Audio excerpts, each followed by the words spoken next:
Democratic Senator, and Herschel Walker, he's the Republican nominee. It's getting extremely tight, but according to Bloomberg, apparently one thing can save Herschel Walker. This after Bloomberg said, quote, that Herschel Walker just experienced the worst week of any politician this cycle, maybe this decade. If you're not sure what we're talking about, a week ago, an ex-girlfriend of Herschel Walker's back in 2009 claims that the staunch pro-life candidate Herschel Walker paid for an abortion, again, back in 2009. For more on all this, let's welcome back in Project 21 National Advisory Board member and principal at Red Tail Strategies, Christopher Arps, and political analyst and best-selling author Mark Halperin. Mark, to you first on this. I'm wondering what you make of this, and then according to a new poll, Newsmax has this on Newsmax.com this morning, Herschel Walker is now actually leading in that race in Georgia. So this whole thing that a week ago was the biggest story in America, apparently not affecting his numbers. What do you make of that? There have been lots of polls, and while they don't all show Walker ahead, they can clearly show that the bottom hasn't dropped out. People in the media who've declared this, the biggest scandal, the biggest controversy in a decade, I don't think the numbers bear that out. He's still not a lock to win, but he's in a position to win now, and that's a state unlike in Pennsylvania, where the Republican Senate candidate's likely to be helped by the governor's race in Georgia rather than hurt by it. And it's going to be fascinating to see their debate that's upcoming as well. The Democrats need to hold this seat probably to keep their majority. And this is one where the Republicans are going to put a lot of resources in the last few weeks. Yeah, Chris, such an important race, as Mark mentioned, a tight race, too. I mean, to go back to that article in Bloomberg, the one thing that can save Herschel Walker, they're saying that, it could be the worst thing that could happen to a politician in a decade. Look, there's been a lot of things that have happened to politicians. Do you think it's the worst thing? Because, again, according to this Newsmax article, Herschel Walker is inching ahead. Yeah, I don't think it's the worst scandal ever. I think this shows the liberal media is biased, that they don't like a African-American conservative espousing those type of values. So they're going to blow this way out of proportion more than it has to. I think this also shows, the Democrats have been banking on abortion being a big play for them to try to motivate their base and get their voters out. I think after these allegations came out about Herschel Walker, and he is still ahead or still down just a couple of points after these allegations show that abortion is not going to be the linchpin the Democrats think to help them maybe stem some of these losses that are going to occur in November. Yeah, let's play a soundbite. Let's go out to Arizona. Katie Hobbs, Kerry Lake, both tied at 49% in the most recent poll. Take a listen. It doesn't do any service to the voters in terms of deciding, looking at the contrast between us and how we're going to govern if all she's going to do is shout over me, interrupt me, and spew lies. And in fact, PBS is also giving me the same format that Kerry Lake has. So she certainly will not go unanswered. We've looked for opportunities for formats where I can talk directly to voters. They can hear directly from me. Okay, so Mark, I'm curious what your take is on that. That's the Democrat. That's Katie Hobbs. She's running against Trump-endorsed Kerry Lake, former TV news anchor. So Kerry Lake is getting a ton of press. She's on Newsmax all the time. We hear about how well she's doing. The most recent poll has them tied at 49%, if you believe the polls. A lot of people don't believe the polls because a lot of more conservative voters don't take part in them. I've gotten solicited and said no. So maybe these polls are skewed, much like they were 2016, 2020. But if Kerry Lake's such a good candidate and she's got this race in the bag, like we keep hearing, why are they not at 49%? Well, I don't think either of them have it in the bag. They both have strong support. They both are being super aggressive. Again, another state amongst the battlegrounds where there's a Senate race. And in that case, the Senate race is not close while the governor's race is. And so if the Republican, Blake Masters, can't narrow the gap with Mark Kelly, I think that could be decisive in the governor's race. That race is a lot closer than I think a lot of people think. And that's not home cooking right there. I've heard that. Well, tell us what you're hearing, because I'm hearing that the race has been tightening and we've got 26 days to go, which is an eternity for Blake Masters. Yeah. The horse race has tightened a little bit, but it's still not close, is my understanding, looking at private data. And the real problem for Masters is his favorable, unfavorable rating is amongst the worst I've seen this cycle for any candidate.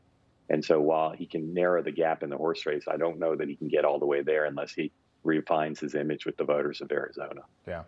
Chris, I want to go back to Katie Hobbs because debates can really make or break you. If you're really good, you're going to win the debate stage. And it doesn't appear that she wants to debate her opponent, who is, again, she's a former news anchor. She speaks very well. We saw Katie Hobbs do an interview a couple days ago, and they were asking her about Latino voters. She really couldn't answer a question. She doesn't seem to identify with a lot of voters out there. But don't you think it would be good for her to say, look, I'm willing to debate her? Because, you know, again, the debate, you can really show your strengths if you take part in that. This trend among Democrats this cycle is really unnerving and upsets me. We see this down in Georgia, where Warnock has agreed to one debate, October 25th, I think it is. We see in Pennsylvania, Fetterman doesn't want to debate. We see this in Arizona. It upsets me that these candidates want to conduct their campaigns through social media and through TV and don't want the voters to see the contrast between the two candidates. She should debate, and I think usually, you know, when you have tight races like this, the voters tend to break for the challenger, so that should be a reason why she doesn't want to debate it, to not make a mistake. Yeah, you're so right, because you can do TV ads, you can do social media, you're controlling the narrative, so you're telling people what you want them to hear. You're not being challenged, and a lot of them really aren't sitting down doing these intense interviews. We saw the Fetterman interview too, so obviously, again, you see an interview like that, and maybe you're going to change your mind if you're voting. Mark? Oh, exactly. Yeah. I agree with Sean Spicer, who said the other day he doesn't think these debates the great Sean Spicer. Yeah. I don't think these debates really matter. I think the larger thing that's going on, separate from the debates, is there has been a movement towards the Republicans in the last 10 days or so around the country, not in absolutely every race, but Republicans are looking more likely to take 20 or plus seats in the House, more likely to take the Senate, and to win some of these contested governor's races. And Mark, you hear that push from back honest for Democrats a as well. Just a little pushback, gentle pushback from your old friend Robert Finnerty. I think so. Fine. So Mark Kelly's a sitting senator in Arizona, but Rob Portman retiring. If you go to Pennsylvania, open seat there. I think in those states, debates are huge. They are so important, especially when it's an open seat. You've got two candidates going for the most exclusive club in the country, the United States Senate, a club of only 100 members. I think it's hugely important. I'll add to that, Mark. There's 2012. just no data that suggests that they are. People don't data really that watch suggests they are. I'll give you the data right now. 2012, Mitt Romney, way behind almost by 8 points against Barack Obama. Barack Obama going for re-election.